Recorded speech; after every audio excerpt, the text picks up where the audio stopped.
Hi friends, welcome back to our channel. ఈరోజు మనము egg fry ఎలా తయారు చేసుకోవాలో చూద్దాము. ఇంట్లో ఉల్లిపాయలు లేనప్పుడు వంకాయలతో ఇలా ప్రిపేర్ చేసుకోవచ్చు ఎగ్ ఫ్రై. చూద్దాము. 4 వంకాయలు, ఒక ఉల్లిపాయ, 4 ఎగ్స్ అండి. ఇవి తీసుకొని చిన్న చిన్న ముక్కలుగా కట్ చేసుకొని వంకాయ ముక్కల్ని వాటర్లో వేసుకోవాలి, లేకపోతే చేదు అనేది వస్తుంది కదా. వాటర్లో వేసుకున్న తర్వాత డైరెక్ట్గా ప్యాన్లో వేసుకుంటే వాటర్ వచ్చి కొంచెం ముద్దగా అయిపోయిద్ది ఫ్రై. ముందు కప్పులో తీసి పక్కన పెట్టుకుందాము. ఉల్లిపాయను కూడా చిన్న చిన్న ముక్కలుగా కట్ చేసి పెట్టుకోవాలి.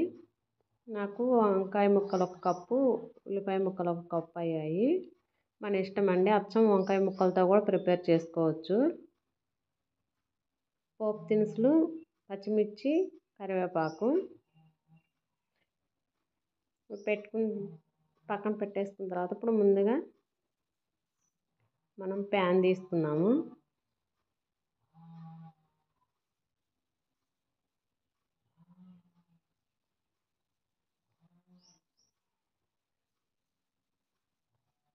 మనకి ఆయిల్ సరిపడా అంత ఆయిల్ వేసుకోవాలి. మనం చేసేదాన్ని బట్టండి, మనకి ఎంత కూర ఎంత మోతాదులో పట్టుద్దో ఆయిల్ అంత వేసుకోవాలి. ముందుగా పోపు దినుసులు వేసుకొని వేగిన తర్వాత కరివేపాకు వేసుకున్నాము.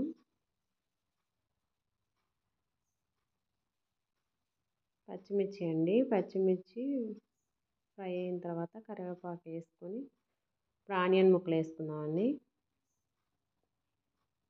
ఆనియన్ ముక్కలు ఫ్రై అయ్యేసరికి వంకాయ ముక్కలు కూడా ఫ్రై అవ్వాలి కదా. వంకాయ ముక్కలు కూడా ఇప్పుడే వేసేసుకుందాము. ఇప్పుడు వాటిని బాగా ఫ్రై చేసుకోవాలి.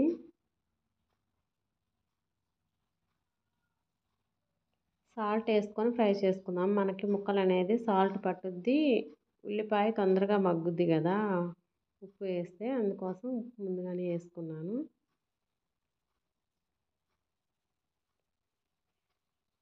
మనము మూత పెట్టుకొని తీసి అప్పుడప్పుడు మధ్యలో కలవి పెట్టుకోవాలి, లేకపోతే మాడిపోతాయి.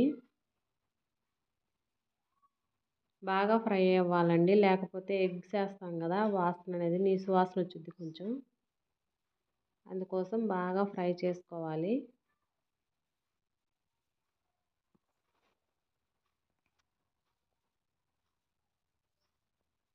కారం అండి, కారం వేసుకొని ఫ్రై అవ్వాలి. కొంచెం కారం కూడా పచ్చివాసన అనేది వస్తుంది కదా, దాంట్లో ఫ్రైలో వేస్తే అడగంటకుండా కలుపుకుంటూ ఉండాలి.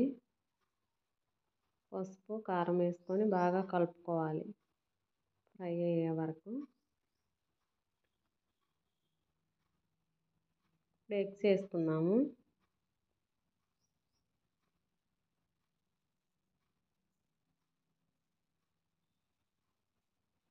ఎగ్స్ వేసిన తర్వాత ఎమ్మటే కాకుండా 1 నిమిషం అలాగా సెగయిన తర్వాత, వేడైన తర్వాత అప్పుడు కొంచెం కలుపుకోవాలి.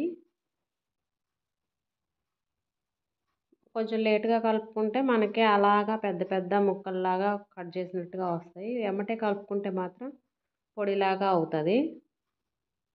అది మన ఇష్టం అండి, ఎమ్మటైనా కలుపుకోవచ్చు, కొంచెం ఆగిన తర్వాత సిమ్లో పెట్టేసి కొంచెం ఆగిన తర్వాత కలుపుకోవచ్చు. నాకు పెద్ద పెద్ద ముక్కలుగా అవసరం లేదు. మనకి మామూలుగా ఆనియన్స్ ఫ్రై చేసుకొని చేసుకుంటే ఎలా రావాలో అలా రావాలనుకొని నేను అలా కలిపేసాను. ఇలా ట్రై చేసి చూడండి ఒకసారి, చాలా టేస్టీగా చాలా బాగుండుద్ది.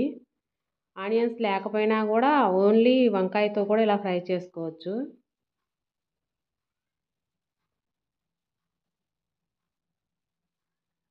బాగా కలుపుకుంటూ ఫ్రై చేసుకోవాలి.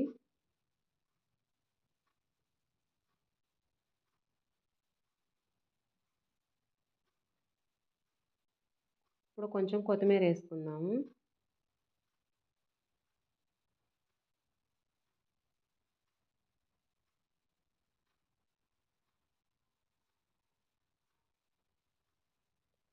మనకి ఎగ్ ఫ్రై రెడీ అయిపోయింది. ఇప్పుడు వేరే గిన్నెలోకి తీసుకుందాము.